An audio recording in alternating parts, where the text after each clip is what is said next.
Personne dans la réunion ne comprenait le cheikh millionnaire, jusqu'à ce que la pauvre femme de ménage lui parle en arabe. Tout le monde a été choqué. Dans les couloirs brillants et parfumés de l'hôtel Montparnasse Élégance, l'un des plus luxueux établissements parisiens, les visages vont et viennent comme des ombres pressées. Costumes ajustés, tailleurs irréprochables, mallettes en cuir véritable. À chaque étage, les employés s'effacent avec une précision discrète, comme si leur seule mission était d'assurer que le monde continue à tourner sans heurts pour les puissants. Parmi eux, Claire Dumas avance silencieusement, chariot de nettoyage devant elle, chiffon soigneusement plié sur l'avant-bras. À 36 ans, elle connaît chaque recoin du lieu, le marbre du hall d'entrée, le cuir des fauteuils du salon privé, les caprices du distributeur du 3e étage. Mais personne ne semble jamais vraiment la voir. Claire commence sa journée à 6 heures du matin. Elle traverse la Seine en métro, debout entre les cadres somnolents et les étudiants agités. Son uniforme bleu marine l'identifie immédiatement. Une fois arrivée, elle échange quelques mots brefs avec ses collègues, puis enfile ses gants de latex et se met au travail. Les tâches sont répétitives, mais elle les exécute avec une concentration méticuleuse. Balayer, désinfecter, ranger. Elle prend soin de ne jamais s'attarder, de ne jamais faire de bruit. Et pourtant, sous cette façade modeste, se cache une femme que peu sauraient deviner. Car Claire n'a pas toujours vécu dans l'ombre. Son enfance, elle l'a passée dans les rues animées de Tunis, où son père, professeur de langue, avait accepté un poste dans un lycée francophone.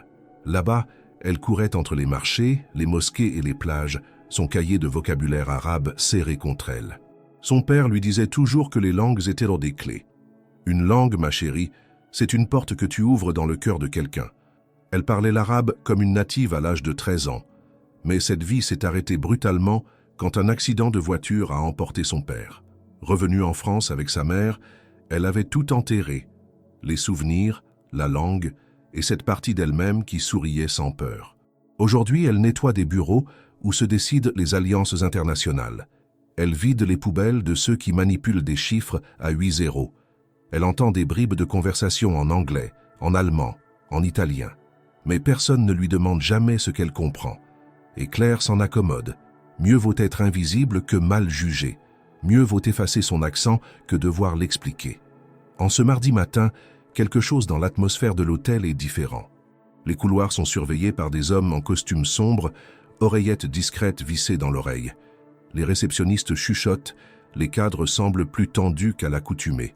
Au dernier étage, la grande salle de conférence est en préparation. Tapis changé, vitres brillantes, eau minérale placée au millimètre. Claire observe tout cela du coin de l'œil, en essuyant un miroir dans le hall. Quelque chose d'important se prépare. Un chariot de luxe arrive dans l'ascenseur privé, escorté par 2 hommes en complet noir. Un autre homme descend juste derrière, droit, silencieux, entouré de conseillers au visage fermé. Claire ne voit qu'un instant son profil. Très marqué, peau claire, regard distant. Un inconnu, mais pas n'importe lequel. Un nom circule à voix basse dans les radios internes, Amir Al-Fayez. Elle ne dit rien, mais son regard s'attarde sur lui un instant de trop. Puis, elle reprend son travail. Dans l'après-midi, elle nettoie les vestiaires du personnel quand elle entend 2 cadres parler dans le couloir. Ils mentionnent une réunion décisive avec un investisseur étranger. Les mots « fonds souverain », projet européen et blocage de communication résonnent brièvement. Apparemment, ce mystérieux homme ne parle que l'arabe. Pas d'anglais, pas de français, pas même un traducteur officiel n'a réussi à suivre son dialecte exact. Le projet pourrait échouer à cause de cette barrière. Claire s'immobilise. L'arabe? Un dialecte rare? Elle fronce les sourcils, un chiffon encore à la main. Cela fait des années qu'elle n'a pas utilisé cette langue. Elle a évité toute situation qui la rappellerait à elle. Pourtant, une curiosité s'éveille, une sorte de frisson léger dans le creux de la nuque. Son regard se lève vers l'étage supérieur. Là-haut, derrière les portes vitrées, une réunion se prépare. Et sans le savoir, l'homme qu'ils attendent pourrait bien avoir besoin d'elle. Elle n'a pas le droit d'être là, elle le sait. Et pourtant, en fin de journée, au lieu de rentrer chez elle comme d'habitude, Claire reste. Elle se poste discrètement près du couloir menant à la salle de conférence. Personne ne la remarque. Qui remarquerait une femme de ménage fatiguée? Elle écoute, Des voix s'élèvent à travers les murs, des tentatives ratées de communication, des soupirs d'agacement, des malentendus. Alors que le soleil commence à se coucher sur les toits de Paris, Claire sent, sans comprendre encore comment, que sa vie est sur le point de changer. Le moment où elle cessera d'être invisible approche. Et cette langue oubliée qu'elle porte en elle pourrait devenir la clé de quelque chose de beaucoup plus grand. La matinée suivante débute dans une atmosphère encore plus tendue que la veille. Dès 7h30, les équipes de sécurité privée envahissent les entrées secondaires du Montparnasse Élégance. Hommes discrets, silhouettes carrées, regards fuyants, parlant entre eux dans une langue étrangère que Claire reconnaît sans difficulté. Elle ne dit rien, bien entendu, mais ses gestes deviennent plus attentifs. Pendant qu'elle nettoie la moquette de la réception, elle saisit un mot, puis un autre, des termes formels, une cadence familière. Le dialecte du Golfe, celui que son père lui avait appris avec patience. Pas le classique, pas l'arabe académique, mais un parler plus tribal, ancré dans les origines profondes du désert. Peu de traducteurs européens y sont formés. Elle comprend alors la raison du malaise. À 9h précises, les portes du hall s'ouvrent silencieusement pour laisser entrer un convoi sobre mais imposant. 4 véhicules aux vitres teintées s'arrêtent dans un parfait alignement. Les portiers, raides comme des statues, n'osent pas prononcer un mot. De la première voiture descend un homme d'âge mûr, visiblement un assistant ou un homme de confiance, vêtu d'un costume gris perle. Il parle rapidement dans un interphone. De la seconde voiture, un homme jeune, mince, au port altier, sort sans se presser. Son kéfier soigneusement plié sur ses épaules, son visage parfaitement rasé, et ses yeux d'un noir profond qui scrutent l'environnement, comme s'il pouvait y déceler une intention dissimulée. Claire, derrière son chariot, l'observe sans le fixer. Elle le reconnaît instantanément. Amir Al-Fayez, le nom murmuré la veille, celui qui concentre aujourd'hui tous les regards. Amir ne parle pas. Il avance d'un pas assuré, entouré de 3 collaborateurs qui semblent deviner ses pensées. Lorsqu'il pénètre dans l'ascenseur privé, une légère agitation parcourt les employés de l'hôtel. Dans la salle de conférence du dernier étage, tout a été préparé pour une rencontre d'affaires censée faire date. Selon les bribes d'informations échappées ici et là, il s'agirait d'un projet de co-investissement dans des infrastructures écologiques. Une opération complexe, chiffrée en centaines de millions d'euros. Mais un obstacle majeur freine l'enthousiasme. La langue. Personne ne sait exactement comment Amir compte s'exprimer, et les interprètes mandatés n'ont pas la certitude de comprendre son dialecte. Claire, affectée au service de rafraîchissement, est invitée à monter avec les plateaux. Elle n'est pas censée rester. Son rôle se limite à disposer bouteilles, verres, petits gâteaux. Elle connaît le protocole. Et pourtant, une tension la traverse lorsqu'elle entre dans la salle. Le silence y est lourd. Les investisseurs français, dont certains sont des figures bien connues du monde économique, échangent des regards crispés. Les assistants d'Amir s'installent sur le côté, déballant des documents rédigés en arabe. L'un d'eux tend une tablette à son supérieur, qu'il observe brièvement avant de s'exprimer. Amir commence à parler. Un discours calme, posé, mais rapide. Des phrases longues, ponctuées de pauses mesurées. Il ne lit pas. Il s'adresse directement à l'Assemblée, confiant. Mais en face, le malaise est immédiat. Le premier traducteur, un homme en costume sobre, tente de suivre mais bute sur les mots. Il interrompt la phrase d'Amir à plusieurs reprises, demandant des reformulations, sans succès. Le second interprète, une femme plus jeune, prend le relais, mais se heurte à des expressions qu'elle ne parvient pas à contextualiser. Une confusion s'installe. Les Français, d'abord patients, commencent à échanger en anglais entre eux, espérant que la discussion puisse dévier vers une langue plus commune. Mais Amir ne réagit pas. Claire assiste à la scène en silence, reculée contre le mur. Elle n'est qu'une présence floue dans cette pièce où les décisions pèsent des milliards.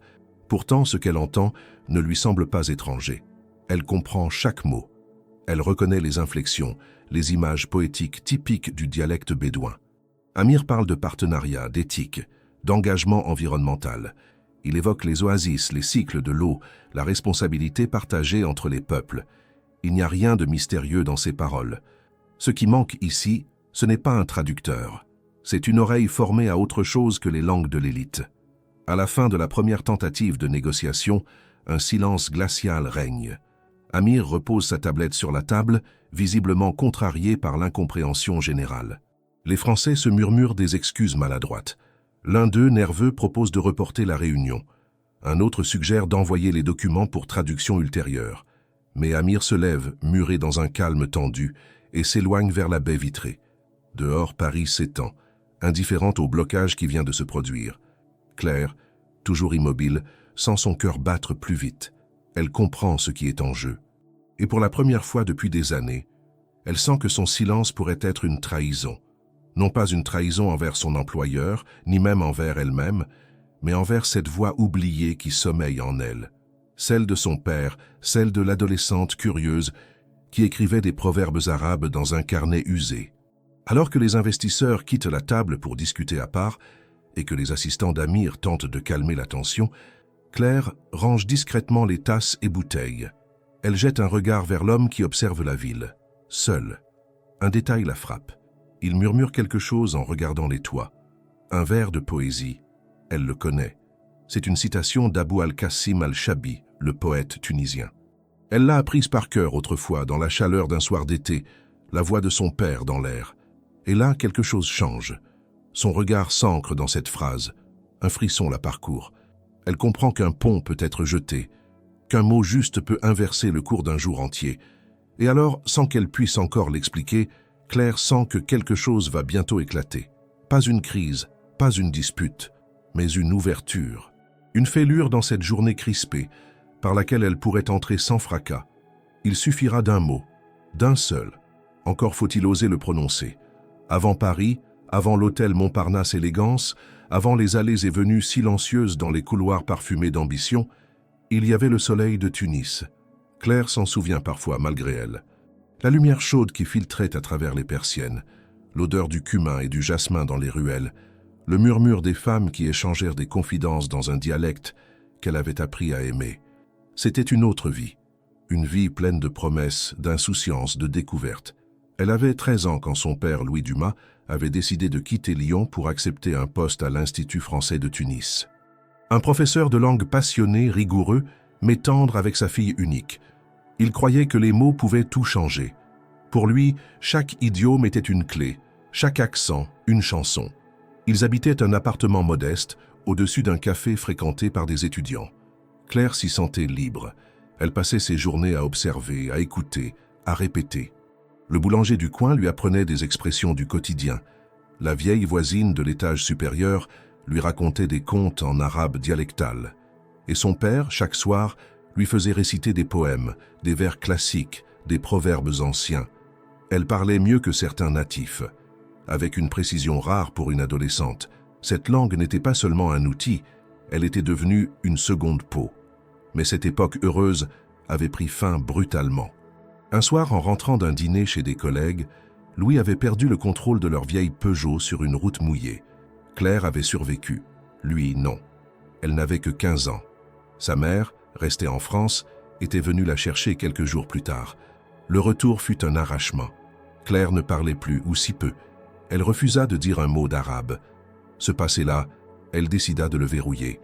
Le monde auquel il appartenait était désormais brisé. Elle se fondit dans le silence, dans l'anonymat. Devenue invisible à sa manière, elle traversa le lycée, puis les petits boulots, puis la vie adulte, avec une détermination résignée. Il valait mieux être prudente que blessée. Des années plus tard, lorsqu'elle fut embauchée comme femme de ménage à l'hôtel, elle accepta sans rechigner. Cela ne l'humiliait pas. Elle faisait son travail avec soin, sans attente. Personne ne posait de questions, personne ne cherchait à savoir d'où elle venait vraiment. Et cela lui convenait, du moins jusqu'à maintenant, car depuis l'arrivée d'Amir Al-Fayez, quelque chose s'est fissuré dans cette routine tranquille. Ce n'est pas seulement la langue qu'il parle, c'est ce qu'il évoque. Sa présence réveille en elle des images oubliées, des sensations longtemps enfouies. Lorsqu'il s'est exprimé dans la salle de réunion, Claire n'a eu aucun mal à suivre. Elle aurait pu d'un mot rendre la conversation fluide, mais elle n'a rien dit, pas encore. Ce silence, elle l'examine ce soir-là, allongée sur son vieux canapé, les yeux ouverts sur le plafond craquelé de son studio. Elle pense à son père, à son regard fier quand elle récitait sans faute les poèmes d'Al-Mutanabi, à ses conseils, à ses encouragements. « Tu ne dois jamais avoir honte de ce que tu sais. C'est ce qui te rend unique. Elle entend sa voix comme si elle provenait d'une autre pièce. Et pourtant, pendant toutes ces années, elle a agi comme si cette part d'elle devait rester cachée. Elle a fait taire sa différence, l'a étouffée dans des gestes répétitifs, dans des journées sans éclat. Le lendemain matin, elle retourne à l'hôtel plus tôt que prévu. Elle entre par la porte de service, passe devant les cuisines où les chefs commencent à préparer les premiers plats, puis rejoint discrètement l'étage des conférences. Il n'y a encore personne dans la salle. Les tables sont en ordre, les documents rangés. Elle s'approche de la chaise qu'occupait Amir. Il y a laissé une feuille griffonnée à la main, des lignes d'arabe tracées avec soin. Elle la lit, en silence, le cœur battant. Ce sont des notes personnelles, probablement les axes principaux de sa proposition économique. Mais ce qui attire son attention, c'est une phrase écrite au coin du papier. L'intelligence véritable commence par l'écoute. Elle reste là un long moment, le papier entre les doigts. Puis elle entend des voix dans le couloir. Les cadres français arrivent à nouveau. La tension d'hier n'est pas dissipée. Au contraire, Claire range rapidement le papier à sa place et recule. Elle s'installe derrière le chariot de service, prête à jouer son rôle d'ombre. Mais cette fois, son regard est différent. Elle n'observe plus par curiosité. Elle attend. La réunion débute avec les mêmes incertitudes. Le traducteur, visiblement épuisé, tente une nouvelle fois de suivre les propos d'Amir. Il échoue. Des murmures d'agacement se font entendre. Un des investisseurs français propose de clore la rencontre si aucune avancée n'est possible. L'un des assistants d'Amir proteste. Mais le cheikh reste calme. Il parle peu, choisit ses mots. Pourtant, rien ne semble avancer. Claire avance alors lentement vers la table, comme pour récupérer une carafe vide. Elle tend la main, mais au moment de se redresser, une phrase d'Amir l'arrête. Il vient de citer un proverbe ancien. « Celui qui ne connaît pas l'arbre ne saura jamais d'où vient le fruit. » Une image qu'elle connaît bien. Elle l'a entendue tant de fois que son sens est immédiat. Et dans un élan qu'elle ne contrôle pas, elle répond. Pas fort, pas pour attirer l'attention. Juste une réponse simple, dans un arabe parfait. Mais celui qui cultive l'arbre en silence peut changer la forêt. Elle se fige. Le silence est total. Tous les regards se tournent vers elle. Claire sent le poids de chaque œil posé sur son dos, mais elle ne recule pas. Amir s'est levé. Il la fixe, surpris, puis un sourire léger étire ses lèvres. Il répond avec calme « Je ne m'attendais pas à trouver une interlocutrice parmi ceux que personne n'écoute. » Et dans ce moment suspendu, Claire comprend qu'elle ne pourra plus revenir en arrière. Les murs de la salle de conférence du Montparnasse Élégance semblaient s'être épaissis, alourdis par l'incompréhension persistante. Les tentatives de communication entre les représentants français et le cheikh Amir Al-Fayez tournaient en rond, comme des navires perdus sans boussole dans une mer de malentendus. Les documents imprimés soigneusement préparés par les assistants du cheikh restaient posés devant les négociateurs, presque intouchés. Quelques graphiques, une analyse de marché, des propositions de partenariat sur 10 ans, tout cela sans valeur réelle si personne ne comprenait les fondements du message. Le traducteur officiel, un homme dans la cinquantaine, costume beige clair, posait sans cesse des questions de clarification. Il soupirait discrètement, effaçait des mots sur son carnet, les remplaçait par d'autres. À chaque tentative, il se heurtait à l'impossibilité d'exprimer précisément le sens des propos d'Amir. Non pas à cause d'une complexité excessive, mais parce que ce dialecte particulier, enraciné dans une culture profonde et parfois poétique, résistait à la traduction directe. Ce n'était pas une simple barrière de langue, c'était une dissonance culturelle totale. Les cadres français, pourtant habitués aux négociations internationales, paraissaient impuissants. L'ambassadeur chargé de la médiation, un homme longiligne au visage pincé, s'avança légèrement et proposa un passage temporaire à l'anglais. « Perhaps we could switch languages? Maybe a more common ground will help », suggéra-t-il. Amir secoua la tête lentement, ses yeux fixés sur lui avec une douceur ferme.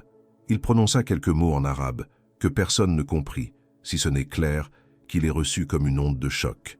Il avait dit « Pourquoi insister à me faire parler avec une langue qui ne m'a jamais appartenu ?» À ce moment-là, une nervosité palpable parcourut l'ensemble de la pièce. Le silence s'installa, comme un nuage épais. On échangea des regards fuyants. Certains cadres consultèrent leurs montres, d'autres pianotèrent sur leur téléphone dans un geste de fuite symbolique. La réunion, tant attendue, semblait sur le point d'échouer. Claire, restée en retrait près de la porte, un plateau encore entre les mains, tentait de se fondre dans le décor. Elle n'était là que pour nettoyer les tasses de café et s'assurer que les bouteilles d'eau restaient fraîches. Elle n'était pas censée entendre, encore moins comprendre. Et pourtant, depuis le début, elle suivait chaque mot, chaque nuance. Elle reconnaissait dans la voix d'Amir une sincérité rare. Elle lisait dans les regards frustrés des Français une incapacité à admettre qu'ils étaient dépassés. Non pas par la complexité du sujet, mais par la simplicité de ce qui leur échappait. Amir se rassit lentement, croisa les mains devant lui, regarda à nouveau vers la baie vitrée. Il semblait ailleurs. Claire, elle, ressentit une pression étrange au creux de la poitrine. Ce n'était pas de la peur. C'était comme une certitude qui grandissait en elle, silencieuse, inévitable. Elle repensa à la citation qu'il avait écrite la veille. L'intelligence véritable commence par l'écoute. Il parlait à ceux qui n'écoutaient pas. Et elle, qui n'avait plus parlé depuis des années dans cette langue, l'écoutait comme si elle retrouvait une part perdue d'elle-même. Un serveur entra à ce moment-là avec un nouveau plateau de viennoiserie. Il trébucha légèrement contre le coin d'une chaise et, dans le mouvement, fit vaciller le plateau de Claire. Une tasse se renversa doucement, glissant sur le rebord de la table vers le sol. Avant qu'elle n'atteigne le marbre, Claire, par réflexe, la rattrapa d'un geste vif. La tasse, intacte, resta suspendue dans sa main. Un murmure de surprise parcourut les observateurs. Mais ce ne fut pas le geste habile qui captiva l'attention. C'est ce que Claire murmura juste après, en arabe fluide, regardant la table d'un air presque absent. Parfois, il suffit d'une main pour éviter une chute. Mais encore faut-il voir où elle se tend. Le silence qui s'ensuivit fut différent de celui qui précédait. Ce n'était plus un silence d'échec, mais un silence d'éveil. Amir tourna lentement la tête vers elle. Il la détailla longuement, comme s'il voyait enfin quelque chose d'inattendu. Il prononça une phrase courte dans le même dialecte. « Tu parles notre langue ?» Claire, la gorge sèche, inclina légèrement la tête. « Je la connais, depuis longtemps. Je l'avais juste oubliée. » La pièce tout entière semblait s'être figée. Personne ne parlait. Les cadres français, stupéfaits, échangèrent des regards interloqués. L'un d'eux, visiblement irrité, fit un pas vers Claire. « Mais qu'est-ce que vous faites ici? Ce n'est pas votre rôle. » Amir leva la main, d'un geste tranquille mais ferme. Il se leva, avança vers Claire. Il parlait maintenant d'une voix calme, mais claire, avec une autorité qui n'avait rien d'agressif. Elle a dit en une phrase plus que tous les traducteurs en une heure. Peut-être faudrait-il l'écouter, elle aussi. Puis, se tournant vers les Français, « Cette femme comprend la langue, mais surtout, elle comprend les silences entre les mots. » Claire ne répondit rien. Elle avait les mains posées sur le plateau, les doigts légèrement crispés. Mais elle ne tremblait pas. Ce moment n'était pas prévu. Elle ne l'avait pas désiré. Et pourtant, au fond d'elle, elle savait qu'il était juste. Ce n'était pas une intrusion. C'était une vérité qui s'était imposée malgré elle. Amir la remercia en arabe. Puis, se tournant vers ses assistants, leur demanda de lui traduire les prochaines étapes de la réunion à partir de ce qu'elle avait compris jusqu'ici. Un des cadres français, surpris, tenta une objection. Mais Amir le coupa. « Nous avons attendu. Nous avons respecté les formes. Maintenant, nous allons avancer. » Claire se recula légèrement, prête à s'effacer à nouveau. Mais Amir l'arrêta d'un regard. Il lui désigna une chaise vide à la table. « Restez ici, vous pouvez être utile. » Elle hésita. Mais quelque chose, dans la façon dont il parlait, ne permettait pas de refuser. Alors, elle s'assit. Non plus comme une employée invisible, mais comme une femme qui enfin venait d'être vue. La tension qui régnait quelques secondes plus tôt dans la salle de conférence s'était muée en un silence dense, mais étrangement serein. Assise à la table, à la droite d'Amir Al-Fayez, Claire ressentait chaque regard posé sur elle comme une décharge silencieuse. Les cadres français semblaient encore incapables d'assimiler ce qu'ils venaient de voir. La femme de ménage qu'ils avaient croisée chaque jour sans jamais lui adresser un mot était maintenant celle qui avait désamorcé la situation, tout simplement en parlant, non pas en improvisant, mais en maîtrisant. Non pas en traduisant littéralement, mais en comprenant l'âme du discours. Amir reprit calmement la parole. Cette fois, il s'adressait à Claire directement, dans un arabe fluide. Ponctué de tournures délicates et de métaphores traditionnelles, il ne testait pas ses compétences, il dialoguait. Il lui posa une question simple. « Penses-tu qu'ils sont prêts à écouter ?» Claire répondit sans hésitation. « Ils écoutent avec les yeux, pas encore avec le cœur, mais cela peut changer. » Cette réponse provoqua un fin sourire chez le cheikh. Puis il se tourna vers les investisseurs français et, à travers elle, entama une explication structurée de son projet. Claire joua le rôle de médiatrice. Elle ne se contenta pas de traduire les mots, elle contextualisa les images, expliqua les références culturelles, harmonisa les registres. Là où un traducteur hésite, elle s'imposa par une clarté douce. Elle utilisait le français comme un pont et l'arabe comme une racine. Chaque mot qu'elle choisissait avait un poids. Chaque inflexion dans sa voix portait une intention. Elle ne cherchait pas à impressionner. Elle voulait juste transmettre fidèlement ce qui lui semblait important. Les discussions reprirent avec un rythme plus fluide. Les visages se détendirent. Certains membres de la délégation française hochèrent la tête, demandèrent des précisions, posèrent des questions qu'elle relaya avec exactitude. Claire, pourtant sans formation diplomatique, semblait dotée d'une aisance que rien ne laissait deviner.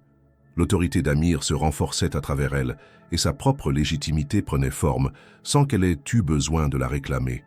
Au fil des échanges, la relation entre Claire et Amir devint visible aux yeux de tous, non pas comme un lien personnel, mais comme un respect mutuel fondé sur une reconnaissance immédiate. Il ne voyait pas en elle une subalterne utile par accident. Il la traitait en égale.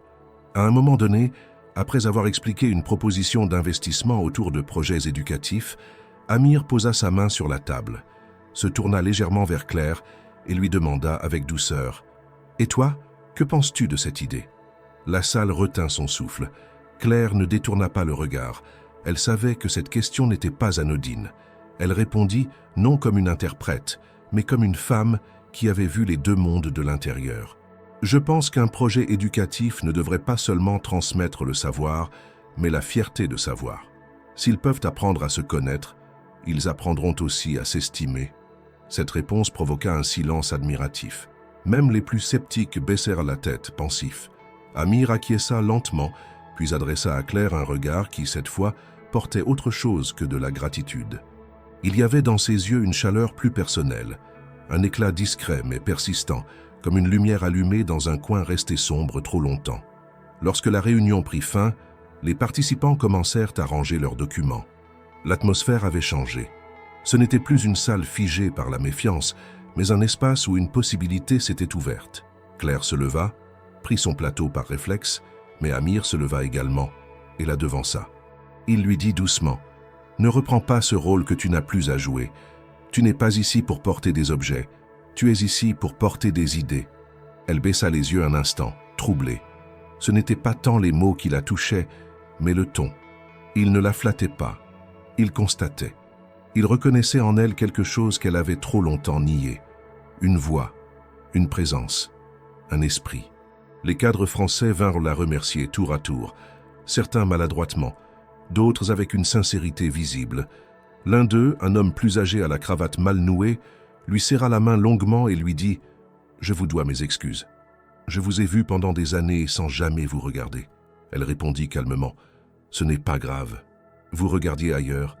Aujourd'hui, vous voyez. » Dans l'ascenseur, en redescendant vers les étages communs, Claire se retrouva seule avec Amir et un de ses conseillers. Il rompit le silence avec une question inattendue. « Depuis combien de temps es-tu ici, dans cet hôtel ?» Elle répondit « 8 ans. Et personne ne m'a jamais demandé pourquoi. » Il hocha lentement la tête. « Je ne te demande pas pourquoi tu es resté. Je veux savoir ce que tu as vu pendant ces 8 années que nous n'avons pas su voir. » Cette phrase resta gravée dans son esprit longtemps après qu'elle eut quitté l'ascenseur.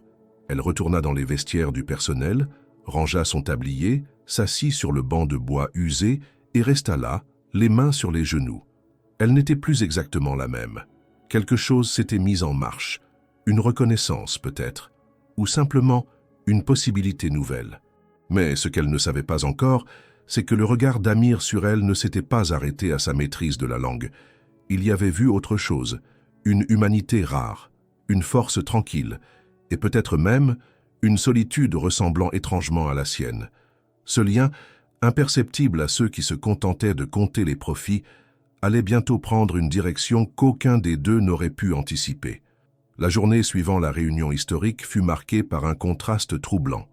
D'un côté, un sentiment d'apaisement et de réussite planait dans les couloirs de l'hôtel Montparnasse Élégance. L'investissement du cher Amir Al-Fayez, autrefois menacé par des malentendus culturels et linguistiques, semblait désormais bien engagé. D'un autre côté, une tension nouvelle, plus sourde, s'installa entre les murs où l'on avait l'habitude de contrôler chaque détail, chaque relation, chaque discours. Ce trouble ne venait pas du cher ni de son entourage. Il venait des Français, de ceux qui jusqu'alors se croyaient seuls maîtres des règles du jeu. Claire Dumas, jusqu'à la veille invisible, devenue soudainement une figure centrale des négociations, était maintenant au centre des conversations. Parfois admirative, souvent inquiète, et dans certains cas profondément hostile. Elle qui passait des heures à cirer les parquets sans que personne ne daigne la saluer, était devenue celle que l'on interrogeait, que l'on observait, que l'on jaugeait. Mais cette reconnaissance soudaine n'avait rien d'un accueil chaleureux. Elle ressemblait davantage à une mise en examen silencieuse. Le directeur de l'hôtel, un homme sec et rigide, nommé Gérard Valmont, fut l'un des premiers à manifester son agacement. Bien qu'il n'eût rien à reprocher techniquement à Claire, il supportait mal l'idée qu'une employée de l'entretien ait été invitée à s'asseoir à la table de négociation avec l'un des hommes les plus puissants du Moyen-Orient. Pour lui, cela bouleversait l'ordre naturel des choses, l'équilibre subtil qu'il entretenait entre la servilité discrète du personnel et l'arrogance souvent implicite de ses clients. Ce qui s'était passé était inacceptable, non pas parce que Claire avait échoué, mais précisément parce qu'elle avait réussi. Lors d'une réunion interne entre cadres de l'hôtel, Valmont laissa entendre que ce genre d'écart ne devait pas se reproduire. Ce n'est pas notre rôle de faire de nos employés des interlocuteurs internationaux. Nous devons garantir un cadre professionnel, pas une scène d'improvisation humaniste, déclara-t-il, sans jamais nommer directement Claire, mais sans laisser place au doute non plus. Quelques-uns acquiescèrent, d'autres gardèrent le silence. Un jeune assistant osa glisser que Claire avait sauvé la réunion. Valmont le coupa net. Ce n'est pas à une femme de ménage de représenter notre établissement dans une affaire de plusieurs centaines de millions d'euros. Mais à l'extérieur de cette bulle de crispation, Amir Al-Fayez avait une lecture très différente des événements. Dès le lendemain matin, il adressa une demande claire à la direction de l'hôtel. Il souhaitait que Claire l'accompagne personnellement dans ses déplacements à Paris pendant la durée de son séjour. Il précisa qu'il avait besoin non seulement de sa compétence linguistique, mais aussi de sa sensibilité aux subtilités culturelles françaises. Une demande qui fit l'effet d'une gifle chez certains membres de la direction. Comment pouvaient-ils justifier auprès de leur personnel que la femme de ménage devienne, même temporairement, une sorte de collaboratrice directe d'un cher? Face à la pression diplomatique et à l'évidente satisfaction du client, Valmont n'eut d'autre choix que d'accepter. Claire fut donc officiellement affectée à la délégation d'Amir pour une durée indéterminée, en tant qu'assistante culturelle et linguistique. Un titre improvisé, flou, mais suffisant pour qu'elle puisse assister aux déplacements officiels, aux réunions secondaires et aux visites de sites d'investissement. Dès le premier jour, elle reçut un badge spécial, un tailleur fourni par l'hôtel et un téléphone professionnel. Elle fut invitée à déjeuner avec la délégation. Elle prit place dans une voiture officielle. Elle entra dans des bâtiments où jusqu'ici, elle n'avait jamais osé poser le regard. Cette ascension brutale, bien qu'intérieurement vertigineuse, ne changea rien à son attitude. Claire restait discrète, concentrée, parfaitement professionnelle.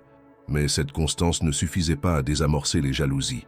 Parmi les cadres intermédiaires, certains commencèrent à faire circuler des commentaires perfides. On insinuait qu'elle avait séduit le cher, qu'elle exploitait une ressemblance culturelle, qu'elle jouait un double jeu. Aucun mot n'était dit en face, mais les murmures couraient vite.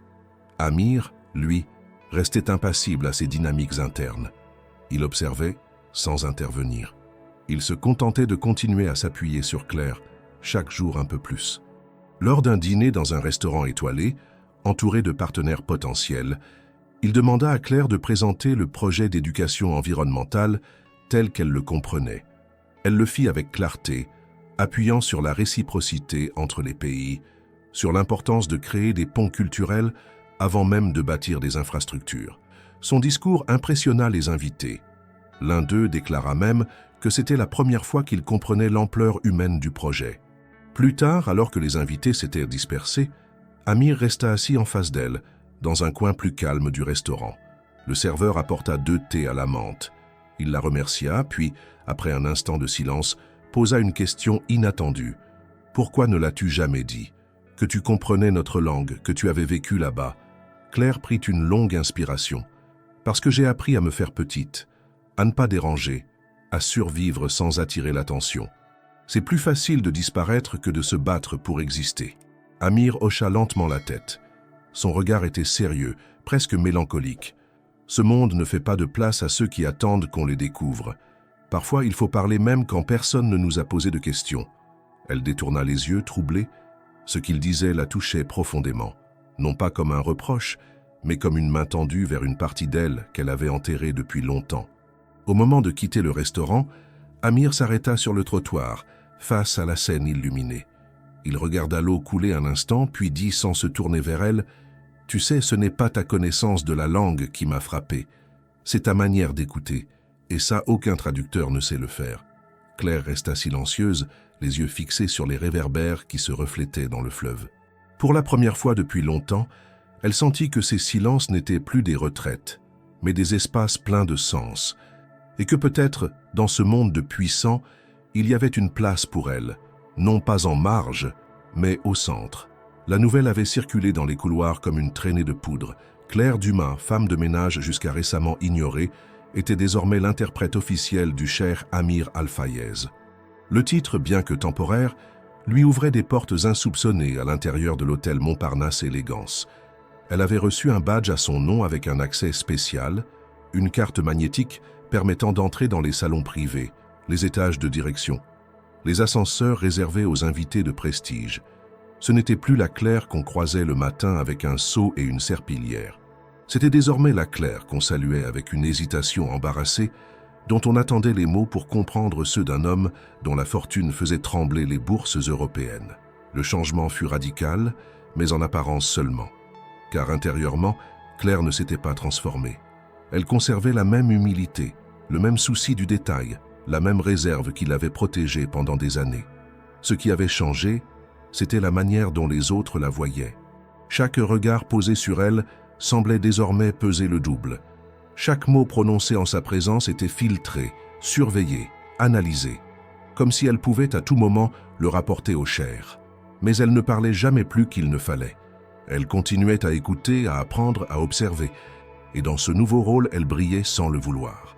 Les membres de la délégation d'Amir la traitaient avec un respect calme, presque fraternel. Ils ne la considéraient pas comme une étrangère parachutée par les circonstances, mais comme une présence nécessaire. Ils reconnaissaient en elle une forme de dignité tranquille, une conscience des enjeux, une capacité à traduire non seulement les mots, mais l'intention derrière les mots. Plusieurs d'entre eux, surpris de découvrir une Française parfaitement à l'aise avec les subtilités du dialecte du Golfe, lui posèrent des questions sur son passé. Elle répondait avec parcimonie. Elle n'aimait pas raconter. Elle préférait que ses gestes parlent à sa place. La semaine qui suivit fut dense. Claire accompagna Amir dans divers lieux. Réunions avec des ingénieurs urbanistes, visites de centres éducatifs, présentation de projets énergétiques. À chaque fois, elle tenait son rôle avec rigueur, ne se contentant pas d'assurer la traduction, mais intervenant, parfois, pour expliquer une nuance culturelle qui risquait d'échapper aux interlocuteurs. Son intervention n'était jamais intrusive.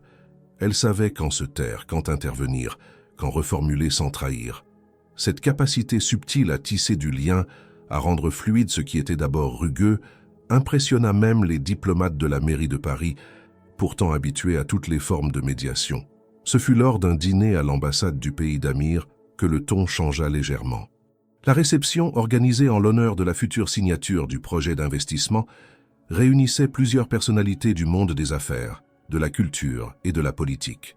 Claire, d'abord reléguée à un rôle discret, fut rapidement conviée à la table centrale, après qu'Amir insista personnellement. Les regards s'échangèrent, certains sourires crispés se figèrent. On lui céda une chaise, avec courtoisie mais sans chaleur. Elle s'assit, droite, silencieuse, prête à n'intervenir qu'en cas de besoin. La conversation roula d'abord sur les sujets classiques, stratégie financière, diplomatie, accords multilatéraux. Claire se contenta de traduire ponctuellement. Puis, au détour d'un échange plus informel, un invité demanda à Amir pourquoi il avait choisi la France pour installer son nouveau centre de développement éducatif. Il répondit par une image. « Parce que c'est ici que j'ai trouvé une voie que je croyais perdue. » Un murmure courut autour de la table. L'homme à qui il s'adressait chercha à comprendre, demanda de préciser. Amir tourna alors les yeux vers Claire et ajouta « En arabe, certains ponts sont faits de pierre, d'autres de mémoire. Elle est ce genre de pont. » Le reste du repas se déroula sans incident. Mais l'attention portée à Claire avait changé. On la regardait avec plus de sérieux, voire de crainte. Elle ne dit rien, mais à la sortie, alors qu'elle accompagnait Amir jusqu'à la voiture, il lui posa une question inattendue. « Te sens-tu à ta place, ici ?» Claire réfléchit un instant avant de répondre. « Je me sens utile, et c'est déjà beaucoup plus que ce que j'ai ressenti depuis longtemps. » Amir acquiesça. Ils restèrent silencieux un moment, observant la nuit tomber sur les boulevards parisiens. Puis, doucement, il ajouta « Tu ne m'as jamais parlé de toi, de ce que tu veux. » Claire baissa les yeux. Elle n'avait pas de réponse prête. Ce qu'elle voulait, elle n'en savait rien. Depuis des années, elle s'était contentée d'exister à la marge, de ne pas déranger, de ne pas être vue. Elle ne s'était jamais autorisée à désirer quoi que ce soit d'autre que la tranquillité. Mais cette question resta en elle. Elle la suivit jusque chez elle, cette nuit-là. Dans son petit appartement du 15e arrondissement, elle s'assit devant la fenêtre, un thé tiède entre les mains. Elle regarda les lumières de la ville et se demanda, pour la première fois depuis longtemps, si elle était capable de vouloir quelque chose d'autre. Pas seulement de mériter, mais de vouloir. Et si oui, quoi? Le lendemain, elle reçut une note glissée dans sa chambre par un assistant d'Amir. Elle était brève. Dîner à 19h. Pas officiel. Je veux te parler. Claire sentit un frisson courir le long de sa colonne vertébrale. Ce n'était pas une convocation, c'était une invitation, et le ton, volontairement personnel, ouvrait une porte qu'elle ne savait pas encore si elle était prête à franchir. À 19h précise, elle frappa à la porte de la suite d'Amir. Il l'accueillit simplement vêtu d'une chemise sans veste, détendue. Le dîner était installé sur une table basse, dans un coin plus intime de la pièce. Ils s'assirent. Il ne parla pas tout de suite. Il lui servit du thé, puis commença à évoquer son enfance, sa propre solitude, la pression d'être un héritier, les attentes écrasantes d'un nom à porter. Claire écouta, attentive. Elle se reconnaissait dans certains de ses mots, dans cette tension entre discrétion et responsabilité. Puis, il lui posa la question que personne ne lui avait jamais posée avec autant de sérieux. « Pourquoi refuses-tu d'avancer » Elle ne répondit pas tout de suite. Il attendit.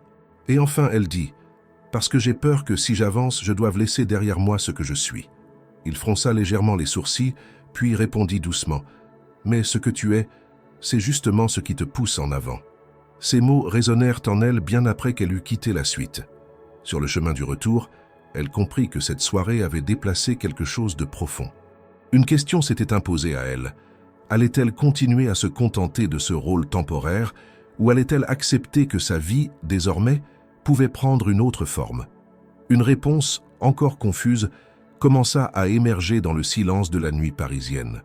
Depuis cette soirée où Amir l'avait invitée à dîner dans sa suite, Claire marchait comme si elle avançait sur une ligne fine et invisible. Chaque jour passé à ses côtés révélait une nouvelle strate de sa personnalité. Il n'était pas seulement ce que les articles de presse disaient de lui, ni ce que les investisseurs redoutaient ou admiraient. Il était d'une complexité paisible, quelqu'un qui ne cherchait pas à dominer par le pouvoir, mais à construire par la clarté. Et dans cette clarté, Claire sentait malgré elle une chaleur qui la déroutait. Ils passaient beaucoup de temps ensemble. Les réunions s'étaient espacées après les premiers accords préliminaires signés. Les déplacements étaient devenus plus ciblés, plus discrets.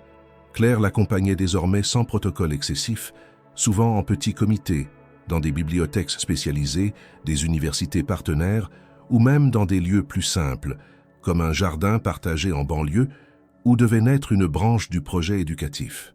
Elle traduisait encore, bien sûr, mais leurs échanges dépassaient souvent le cadre de l'interprétation.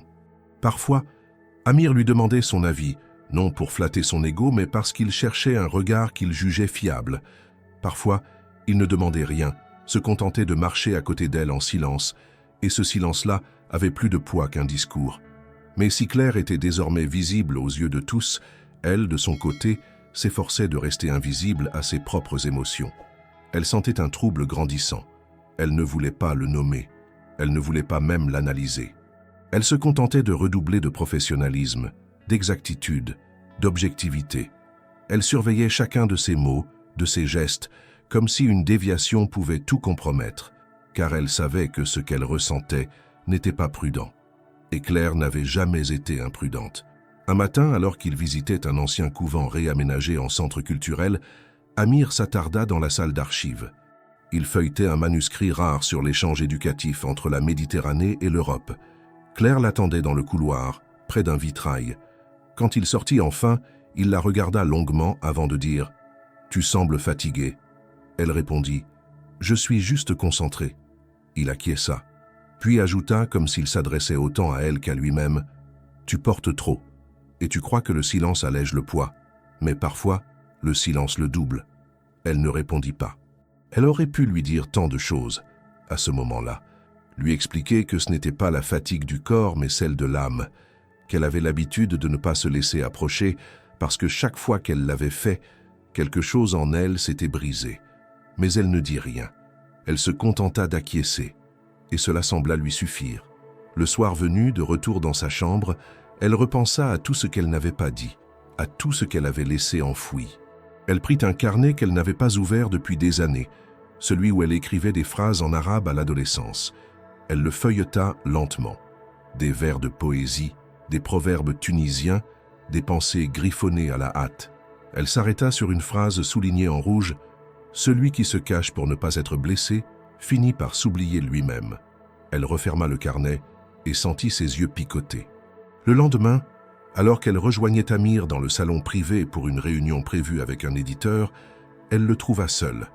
Il lui dit que l'homme avait annulé. Puis, sans prévenir, il lui proposa de s'asseoir. Il avait un ton différent, moins officiel, plus intime. Il la regarda et dit « J'ai besoin de te poser une question, pas comme partenaire du projet, pas comme cher, juste comme homme. » Claire sentit son souffle se suspendre. Il ajouta « Qu'est-ce que tu crains réellement ?» Elle mit du temps à répondre. Il ne la pressa pas.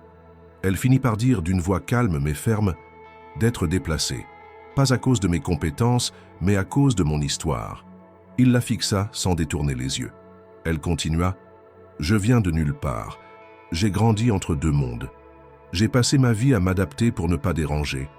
Et chaque fois que j'ai montré ce que je savais, ce que j'étais, on m'a fait sentir que ce n'était pas ma place. Alors j'ai appris à ne pas vouloir plus que ce qu'on me donnait. » Amir resta silencieux quelques secondes. Puis il dit « Tu penses que ta valeur dépend du regard des autres, mais c'est ton regard sur toi-même qui te limite. » Elle secoua légèrement la tête. « Je ne suis pas faite pour ces sphères. Elles ne me veulent pas vraiment. » Il répondit sans élever la voix « Ce n'est pas elle que tu dois convaincre, c'est toi. » Ce moment fut une bascule. Claire comprit qu'elle n'échapperait pas à ce face-à-face avec elle-même. Elle avait cru pouvoir rester dans l'entre-deux, ni tout à fait employée, ni vraiment actrice. Mais Amir, sans jamais lui forcer la main, lui montrait une autre voie. Une voie où elle n'était pas un rôle provisoire, mais une femme à part entière, avec une voix, une pensée, une légitimité. Les jours suivants furent marqués par une légère distance, non par froideur, mais par prudence. Claire savait que quelque chose s'était déplacé, et cette prise de conscience, bien qu'essentielle, la rendait vulnérable. Elle resta concentrée, professionnelle, mais plus silencieuse encore qu'à l'habitude, jusqu'à ce matin où elle fut informée par un collègue de l'hôtel que tous les engagements prévus avec la délégation d'Amir avaient été annulés sans explication. La nouvelle tomba comme une lame. Aucun communiqué, aucune raison avancée. Les visites, les réunions, même les échanges avec la mairie furent suspendus. Claire tenta de joindre un des assistants. Pas de réponse. Elle demanda à la réception s'il y avait eu un départ soudain. On lui répondit que la suite du cheikh était toujours occupée, mais que personne ne sortait ni ne recevait. Elle comprit, sans qu'on le lui dise, que quelque chose avait changé, et qu'elle était au cœur de ce changement. Le calme avant la tempête avait cédé la place à une absence de signes. Et dans ce vide, elle sentit naître une inquiétude plus grande que toutes celles qu'elle avait connues jusqu'alors. Lorsque Claire se présenta à l'hôtel le lendemain, un peu avant 8 heures du matin, l'ambiance dans le hall avait changé. Quelque chose d'indéfinissable flottait dans l'air. Une tension sourde, contenue, à peine masquée par les sourires automatiques du personnel. Les mouvements étaient les plus saccadés, les murmures plus fréquents. Elle sentit, avant même de poser le pied sur le carrelage brillant, que les choses avaient à basculer. L'ascenseur privé restait fermé. Aucun membre de la délégation du Cher ne descendait pour les réunions prévues. Les couloirs réservés aux invités importants étaient déserts. Elle interrogea discrètement une réceptionniste qu'elle connaissait bien. Celle-ci, visiblement mal à l'aise, haussa les épaules avant de murmurer « Tous les rendez-vous du Cher ont été annulés depuis hier, même ceux avec la mairie. » Claire sentit son estomac se contracter. Il n'y avait eu aucun message, aucune explication officielle. Et pourtant, elle savait que quelque chose de décisif se jouait. Elle remonta à l'étage supérieur, son badge encore valide lui permettant de traverser les zones d'accès restreints. Devant la suite d'Amir, 2 gardes de sécurité la saluèrent poliment, sans lui interdire le passage, mais sans l'inviter non plus à entrer. Elle comprit qu'il lui faudrait attendre. Attendre que le silence dise ce que les mots ne disaient pas. La journée s'écoula lentement, chaque heure accentuant la sensation d'exclusion. Ce n'était pas un rejet direct, mais une mise à l'écart feutrée. Elle n'était pas renvoyée. Personne ne lui demandait de quitter son poste, mais elle n'était plus sollicitée non plus. Elle flotta ainsi dans un entre-deux cruel, témoin d'une transition qu'elle ne contrôlait pas. Le lendemain, la nouvelle tomba sans préambule. L'un des membres du comité de direction de l'hôtel, un homme aux lunettes carrées et à la voix monocorde, la convoqua dans un bureau impersonnel du 2e étage. Il lui expliqua avec une neutralité glaciale que sa mission temporaire auprès du Cher Amir Al-Fayez touchait à sa fin. Il lui parla de réorganisation, de retour aux affectations initiales, de protocoles internes. Il évita soigneusement toute mention de son travail exemplaire, de sa contribution décisive à la réussite des premières négociations. Il ne dit rien de personnel. Il récita une décision. Claire écouta sans bouger. Elle ne discuta pas. Elle savait que la décision n'était pas née dans ce bureau, ni même dans l'administration de l'hôtel. Elle venait d'ailleurs, et elle pressentait, sans pouvoir encore le prouver, que ce retrait venait d'Amir lui-même. Ce fut cette pensée qui la blessa le plus. Pas la fin du rôle, ni le retour à l'ombre, mais le silence d'Amir, son absence. Elle retourna dans sa chambre, rangea calmement les quelques affaires qu'elle avait laissées dans le petit vestiaire adjacent à la suite. Le tailleur prêté par l'hôtel, les documents qu'elle avait traduits, son badge temporaire. Elle déposa le tout dans une boîte marquée « Service spécial » et referma le couvercle sans un mot. Mais au moment de sortir, un jeune employé de la sécurité l'interpella. Il lui tendit une enveloppe scellée sans étiquette. « C'est pour vous.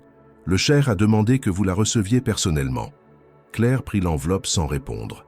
Elle la garda fermée jusqu'à ce qu'elle atteigne son appartement. Ce n'est qu'assise sur le bord de son lit, dans le silence familier de son petit 2 pièces, qu'elle osa l'ouvrir. La lettre était courte, une feuille de papier épaisse, au grain légèrement rugueux. L'écriture était précise, élégante. Amir y disait ceci. « J'ai appris ce matin que la direction de l'hôtel avait décidé de vous retirer de votre mission. Je n'ai pas contesté cette décision.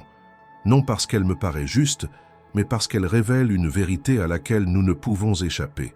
Il y a des environnements où la compétence dérange plus que l'erreur, et dans ces lieux, le silence est souvent une arme. » Claire relut ces lignes plusieurs fois. Il ne la blâmait pas. Il ne s'excusait pas non plus. Il constatait. Il confirmait ce qu'elle avait toujours su, que certains mondes ne pardonnent pas la lucidité venant de là où on ne l'attend pas. Mais le passage suivant fut plus inattendu. Amir écrivait « Je n'ai pas annulé mes engagements par caprice. J'ai demandé à ce que tout soit suspendu jusqu'à ce que vous soyez réintégré dans votre fonction. Je refuse de traiter avec ceux qui ne reconnaissent pas la valeur là où elle se manifeste. » Claire sentit un frisson parcourir son dos. Il avait tout arrêté pour elle, non par stratégie mais par principe. Et ce principe, il l'avait appliqué sans bruit comme un acte de résistance silencieuse. Les jours qui suivirent furent agités dans les étages supérieurs de l'hôtel. Les rumeurs se répandirent rapidement. La presse spécialisée, toujours avide de scandales feutrés, apprit que le Cher Al-Fayez avait suspendu ses pourparlers avec les autorités parisiennes sans fournir de motif officiel. Certains parlèrent d'un désaccord sur les termes du contrat. D'autres évoquaient un incident diplomatique. Mais ceux qui savaient, ceux qui avaient vu clair aux côtés d'Amir, comprenaient que la décision n'était pas technique. Elle était humaine. Face à la pression croissante, la direction du Montparnasse Élégance se divisa. Certains, plus pragmatiques, commencèrent à envisager le retour de Claire comme une nécessité. D'autres, arc-boutés sur des questions de hiérarchie et d'image, refusaient d'envisager un tel précédent. On débattit, on calcula, on tenta de négocier avec la délégation du Cher. Mais rien ne bougeait tant que Claire n'était pas rétablie dans sa fonction. Ce fut une conseillère municipale impliquée dans le projet éducatif qui brisa l'impasse. Elle contacta directement le Cher, lui exprima son soutien et insista pour qu'il reste en France. Amir lui répondit avec courtoisie que son retour aux discussions dépendait d'un seul point: travailler avec ceux qui comprennent ce que signifie la fidélité. Peu après, Claire reçut un appel inattendu. Un assistant d'Amir, au ton solennel, lui demanda si elle pouvait se rendre dans la suite du Cher à 17h. « Il souhaite vous parler, seul à seul. » Elle raccrocha sans un mot. Elle resta immobile quelques minutes, la main posée sur le téléphone. Puis elle se leva, se changea, se coiffa avec soin. Elle ne savait pas ce qu'elle allait entendre, mais elle savait que, cette fois, elle allait parler aussi. À 17h précise, Claire se présenta devant la porte de la suite du Cher. Le couloir était désert, silencieux comme s'il avait été vidé exprès. L'un des gardes de la sécurité personnelle d'Amir lui ouvrit, la salua brièvement et s'écarta sans un mot. Lorsqu'elle entra, elle fut frappée par la simplicité de l'espace malgré son luxe discret. Aucun faste ostentatoire, aucun signe de pouvoir étalé. Le Cher était assis dans un fauteuil près de la fenêtre, les bras posés sur les accoudoirs, le regard tourné vers la ville au loin. Il ne se leva pas, ne l'invita pas à s'asseoir immédiatement. Il attendait qu'elle entre pleinement, qu'elle choisisse elle-même son espace. Claire avança, s'arrêta à 1 mètre de lui. Ce n'était ni une confrontation, ni un échange professionnel. L'atmosphère portait quelque chose de suspendu, presque fragile. Amir tourna la tête, la regarda un instant, puis désigna le fauteuil en face de lui. Elle s'y assit lentement, les mains posées sur ses genoux, le dos droit. Aucun mot ne fut échangé pendant plusieurs secondes. Le silence n'était pas hostile. Il était plein de ce que chacun devait encore formuler. Enfin, Amir parla. Sa voix était basse, sans autorité, comme s'il cherchait à ne pas troubler un équilibre déjà précaire. « Je t'ai demandé de venir parce que je crois que ce qui s'est passé n'est pas un simple incident, ni pour toi ni pour moi. » Claire le regarda sans détourner les yeux. Il poursuivit. « Tu m'as rendu un service que personne n'aurait pu prévoir. Mais au-delà de l'interprétation, c'est ta manière d'être qui m'a frappé. Tu n'as pas forcé ta place, tu l'as révélée. » Elle ne répondit pas immédiatement. Elle se demandait s'il allait lui proposer un retour dans son rôle. Mais il semblait vouloir aller ailleurs, plus loin. Il reprit. « Je t'ai observé ces derniers jours. Tu fais partie de ceux qui savent lire les silences, pas seulement les mots. Et ce don, Claire, est rare. Il dépasse les frontières, les fonctions, les statuts. Il est humain. » Claire inspira profondément. Elle sentit qu'elle devait parler à son tour, mais pas avec les filtres habituels. Pas avec les masques de la prudence. J'ai toujours eu peur qu'on découvre que je n'étais pas à ma place, que je n'étais pas assez cultivé, pas assez raffiné, pas né dans le bon quartier. Alors j'ai choisi de me taire. Et quand je parle, je me cache encore. Derrière les autres, derrière les langues des autres. Ça me protège. Amir l'écoutait attentivement, sans l'interrompre. Elle continua. Mais depuis que je suis entré dans cette pièce ce jour-là et que j'ai répondu en arabe sans réfléchir, quelque chose s'est fissuré. Et je ne sais pas encore si je dois laisser cette fissure s'ouvrir ou la refermer. Il hocha lentement la tête. Tu as le droit d'avoir peur. Mais ce que tu ressens, ce n'est pas une erreur. Ce n'est pas une faiblesse. C'est ta vie qui frappe à ta propre porte. Claire sourit tristement. Tu sais, j'ai grandi entre 2 mondes. L'un me disait que j'étais trop différente, l'autre que je n'étais pas assez. Alors j'ai choisi de ne rien revendiquer. Et maintenant, on me demande de choisir un chemin. Amir se pencha légèrement vers elle. Je ne te demande pas de choisir un camp. Je te propose un rôle, un vrai. Je veux que tu fasses partie de mon équipe. Pas comme interprète, mais comme consultante culturelle, officielle, permanente. Tu comprendras les réalités locales, tu aideras à établir les ponts. Tu formeras d'autres personnes comme toi, capables d'écouter avant de parler. Ce n'est pas un poste symbolique, c'est une mission. Et elle commence maintenant, si tu l'acceptes. » Claire resta figée. L'offre était claire. Ce n'était pas une faveur, ni un geste de reconnaissance affective. C'était une place qu'on lui proposait avec sérieux, avec cohérence. Mais elle savait aussi ce que cela signifiait. Quitter l'hôtel, quitter la stabilité acquise à travers l'invisibilité, entrer dans un monde où elle serait exposée, observée, jugée. Elle leva les yeux vers lui. « Et si je refuse ?» demanda-t-elle. Amir ne montra aucun signe de surprise. « Alors tu retourneras à ta vie d'avant si c'est ce que tu veux, et je respecterai ton choix. Mais je crois que ce ne sera pas un retour, ce sera une fuite. » Claire baissa la tête. Le mot la heurta. Il avait raison. Ce qu'elle craignait n'était pas l'échec, mais la transformation. Elle avait appris à survivre dans l'ombre, et maintenant, il lui fallait apprendre à vivre dans la lumière. Elle quitta la suite sans donner de réponse immédiate. Amir ne la pressa pas. Il lui dit simplement « Réfléchis, mais ne tarde pas trop. Les projets n'attendent pas, et ta voix manque déjà. » Dans la nuit qui suivit, Claire ne dormit presque pas. Elle rouvrit les lettres de son père, les mêmes qu'elle relisait parfois en secret les soirs de doute. Dans l'une d'elles, il écrivait « Un jour, quelqu'un te regardera non pas pour ce que tu fais, mais pour ce que tu es. Et ce jour-là, n'aie pas peur de répondre. » Elle sentit une larme rouler sur sa joue. Elle n'était plus cette fille de 15 ans, mais ses mots résonnaient avec une justesse inouïe. Le matin suivant, elle prit un métro qu'elle n'avait pas emprunté depuis des années. Elle descendit à une station du quartier de son enfance, là où elle avait vécu à son retour de Tunisie. Elle marcha dans les rues grises, retrouva le vieil immeuble délabré où elle avait grandi avec sa mère. Rien n'avait changé, sinon les graffitis plus nombreux. Elle monta les escaliers, les doigts frôlant les rampes rouillées. Devant la porte de l'ancien appartement, elle s'arrêta. Personne n'y vivait depuis longtemps, mais elle ferma les yeux et laissa monter les souvenirs. Là, elle prit sa décision, non par impulsion mais par nécessité. Elle ne pouvait plus revenir en arrière, pas après tout ce qu'elle avait entendu, dit, compris. Elle ne voulait plus être une mémoire en silence, elle voulait être une voix active. Elle rentra à l'hôtel sans avertir. Elle marcha droit vers l'étage du Cher, les épaules droites. Lorsqu'elle frappa à la porte de la suite, ce fut Amir lui-même qui ouvrit. Il n'eut pas besoin de poser de questions. Il vit dans son regard que la réponse était là. Lorsque Claire franchit de nouveau les portes de l'hôtel Montparnasse Élégance ce matin-là, elle ne portait ni uniforme, ni badge provisoire. Rien sur elle ne rappelait celle qu'elle avait été dans ces couloirs pendant près d'une décennie. Et pourtant, chaque pas résonnait dans sa mémoire comme un écho familier. Elle ne revenait pas en terrain inconnu. Elle revenait dans le théâtre d'une transformation. Une métamorphose silencieuse, initiée par un mot, un regard, une reconnaissance. Dans l'ascenseur menant aux étages supérieurs, elle se regarda dans le miroir, sans chercher à fuir son reflet. Le costume qu'elle portait n'était pas celui de l'hôtel, ni celui prêté par Amir. C'était un tailleur qu'elle avait choisi elle-même, simple, élégant, sans ostentation. Un vêtement à son image, discret mais affirmé. Elle était venue donner sa réponse.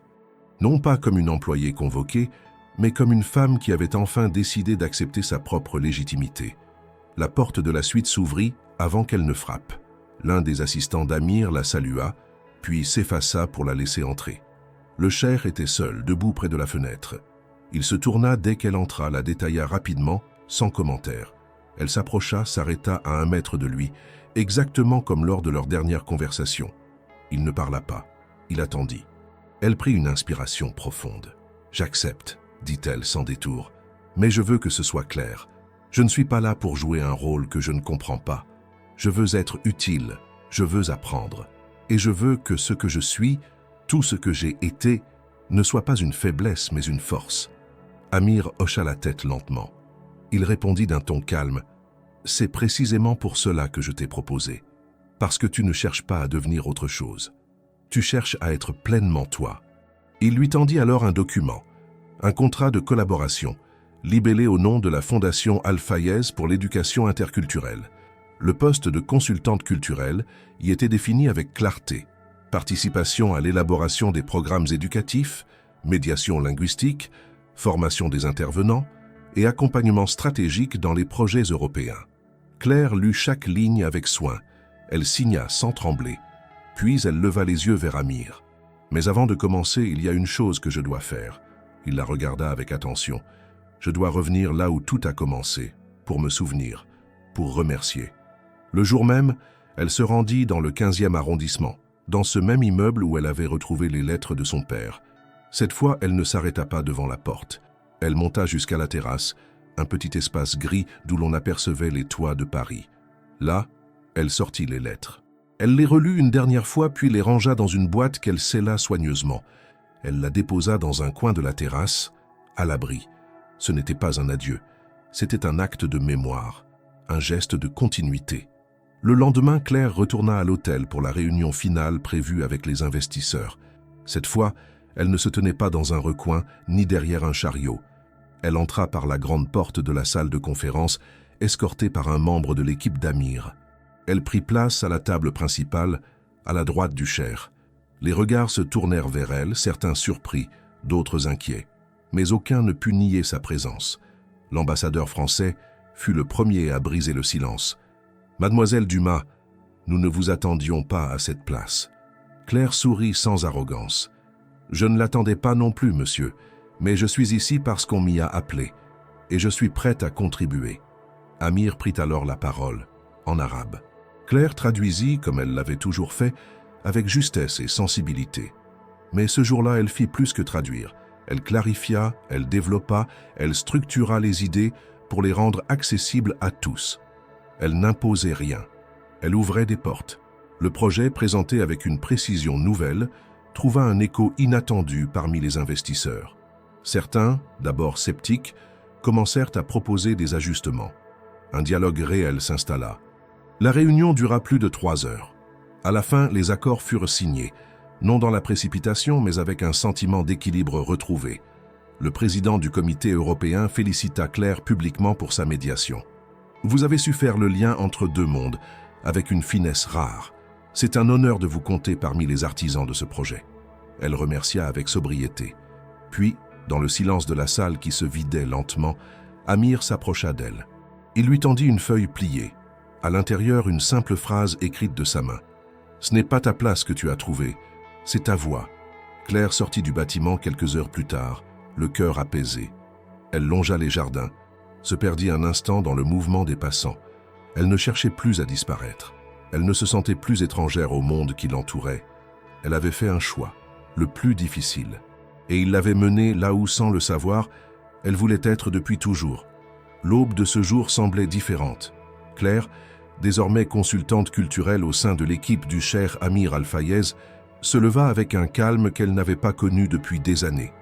Il n'y avait ni précipitation ni appréhension, juste une respiration profonde, un sentiment de légitimité nouvellement installé en elle. Elle n'était plus dans l'attente d'être validée, ni dans la crainte d'être effacée. Ce matin-là, elle allait prendre place à la table où se scelleraient les accords définitifs du projet qu'elle avait contribué à sauver. Mais surtout, elle y siégerait en son nom propre, dans la pleine reconnaissance de ses compétences et de son parcours. Lorsqu'elle entra dans la grande salle de conférence de l'hôtel Montparnasse-Élégance, elle ne remarqua pas d'abord les regards. Elle vit la table, les documents disposés, les micros alignés, les drapeaux, les bouteilles d'eau. Tout ce protocole qu'elle avait longtemps observé de loin faisait maintenant partie de son quotidien. Mais elle ne s'y perdait pas, elle s'y trouvait. Et ce changement, pourtant immense, semblait naturel. Les membres de la délégation européenne s'installèrent. Ils la saluèrent avec le respect discret réservé aux interlocuteurs sérieux. Certains la remercièrent encore pour la fluidité des discussions précédentes. Claire souriait avec mesure, consciente de l'impact de sa présence. Elle n'était pas là pour recevoir des hommages. Elle était là pour travailler, pour bâtir. Amir arriva quelques minutes plus tard. Il ne fit aucune entrée théâtrale. Il marcha simplement jusqu'à sa place, croisa brièvement le regard de Claire et s'assit. Il n'avait pas besoin de parler. Sa présence, comme toujours, imposait une forme de gravité calme. Les documents furent distribués. Les termes principaux du partenariat entre la Fondation Al-Fayez et les institutions éducatives françaises furent exposés une dernière fois. Claire prit la parole à plusieurs reprises, précisant certains points, traduisant des nuances de langage qui auraient pu semer des ambiguïtés.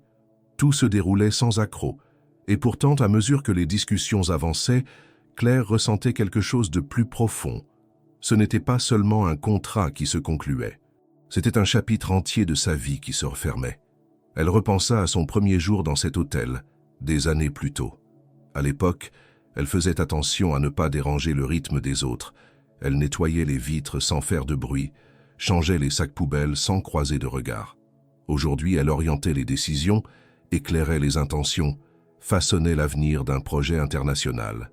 Lorsque les signatures furent apposées, un léger murmure d'approbation se fit entendre dans la salle. La présidente du comité européen, une femme au ton direct et au regard clair, prit la parole pour féliciter les équipes. Ce projet, dit-elle, aurait pu échouer 1000 fois pour 1000 raisons, mais il a été sauvé par quelque chose de plus rare que la compétence technique, la capacité d'écoute, d'adaptation et de respect des différences. Puis, elle se tourna vers Claire. « Vous êtes, mademoiselle Dumas, la synthèse vivante de ce que ce projet représente. Une passerelle, un trait d'union, un exemple. Et je souhaite que votre rôle soit reconnu bien au-delà de cette table. » Un léger silence suivit, ponctué de regards approbateurs. Claire, un peu surprise par l'élan, se contenta de répondre avec humilité « J'ai simplement fait ce que je savais faire, comprendre et transmettre. » Cette réponse, loin des formules attendues, fut accueillie par un sourire collectif. La réunion se termina sur une atmosphère de satisfaction calme. Les partenaires quittèrent la salle avec la sensation du travail accompli. Claire, restée un moment seule à ramasser ses notes, sentit une main légère effleurer son épaule. Amir se tenait là, le regard tranquille. « Tu as trouvé ta place, Claire, et tu l'as occupée sans jamais l'arracher. Tu as montré que l'identité n'est pas un masque à porter, mais une lumière à laisser apparaître. » Elle le regarda avec intensité. « Je n'ai pas encore tout appris. J'ai encore peur parfois. » Il hocha la tête. « C'est ainsi qu'on sait qu'on avance. La peur ne disparaît pas. Elle change seulement de forme. » Ils quittèrent la salle ensemble. Dans le couloir, les employés de l'hôtel les saluèrent. Certains, qui avaient autrefois ignoré Claire, le firent avec une sincérité visible. Elle répondit avec la même dignité. Elle ne nourrissait aucun ressentiment. Le passé ne lui servait plus de poids, mais d'élan. À l'extérieur, la lumière de l'après-midi dorait les façades parisiennes. Les voitures diplomatiques s'éloignaient lentement. Sur les marches du perron, Amir s'arrêta, se tourna vers elle et dit avec une voix à peine audible « J'ai une dernière question, avant que nous ne partions chacun vers la suite. » Claire inclina la tête. Il poursuivit « Serais-tu prête à quitter ce lieu non pas pour un poste, mais pour une mission? Non pour moi, mais avec moi. Il ne s'agit pas de servir, mais de construire. Je parle d'un projet humanitaire au nord de l'Afrique, là où ton histoire a commencé. » Elle le fixa sans répondre. Une question immense venait d'être posée. Une invitation à changer non seulement de rôle, mais d'horizon. Elle ne tremblait pas.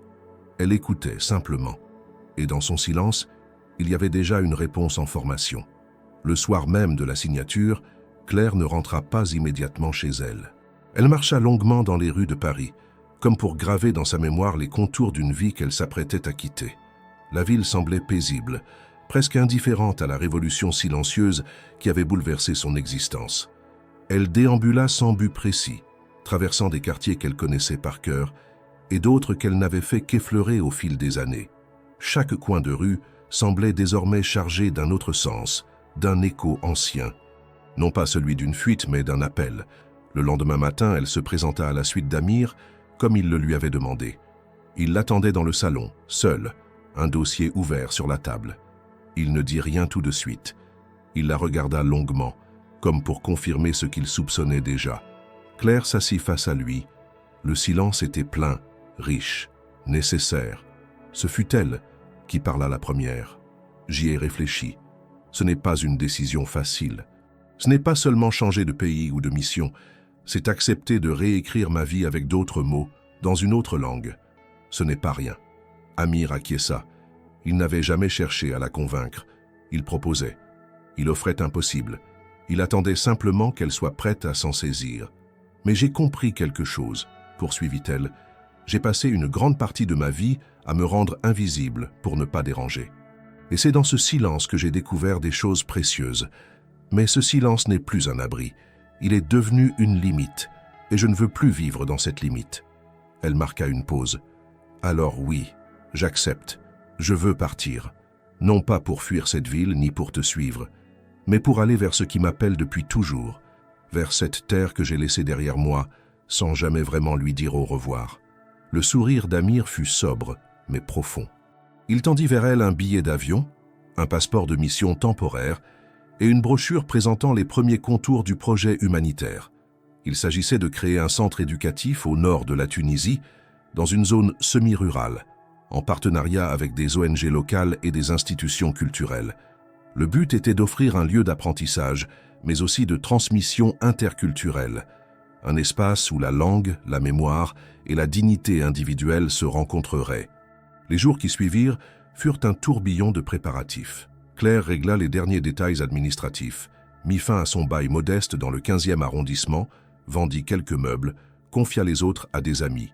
Elle se rendit une dernière fois au Montparnasse Élégance, non en tant qu'employée ou partenaire, mais comme quelqu'un venu boucler une histoire.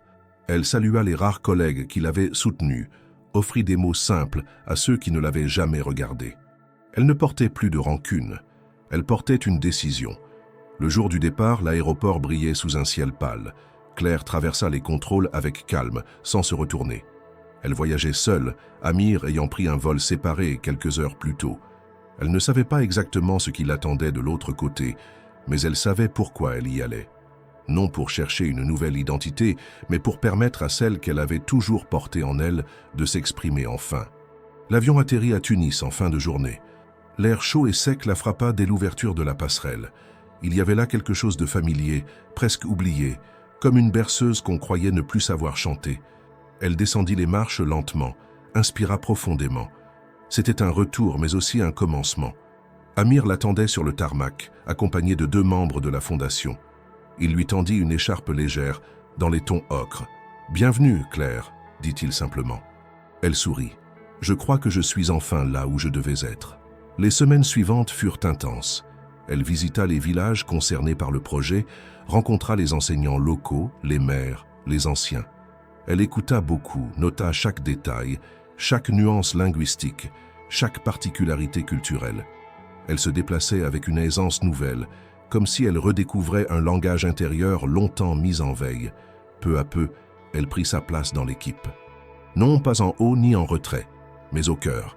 Elle animait des ateliers, conseillait sur les contenus, servait d'interface entre les réalités locales et les exigences administratives. Son histoire personnelle devint un outil, un point d'ancrage, et elle comprit que ce qu'elle avait cru être une faiblesse, son passé, ses origines modestes, son passage dans l'ombre, était en réalité ce qui faisait toute sa force. Un matin, alors qu'elle marchait seule dans les collines proches du site de construction du futur centre, elle s'arrêta devant un figuier sauvage. Le vent tiède faisait frémir les feuilles. Elle s'assit à l'ombre et sortit un petit carnet. Elle y écrivit une phrase. « Quand on parle enfin la langue de son silence, on commence à vivre. » Elle sourit, referma le carnet et se leva. Le travail l'attendait, la vie aussi. Et tandis qu'elle s'éloignait sans se retourner, Claire sut que le chemin n'était plus à trouver. Il était désormais en elle.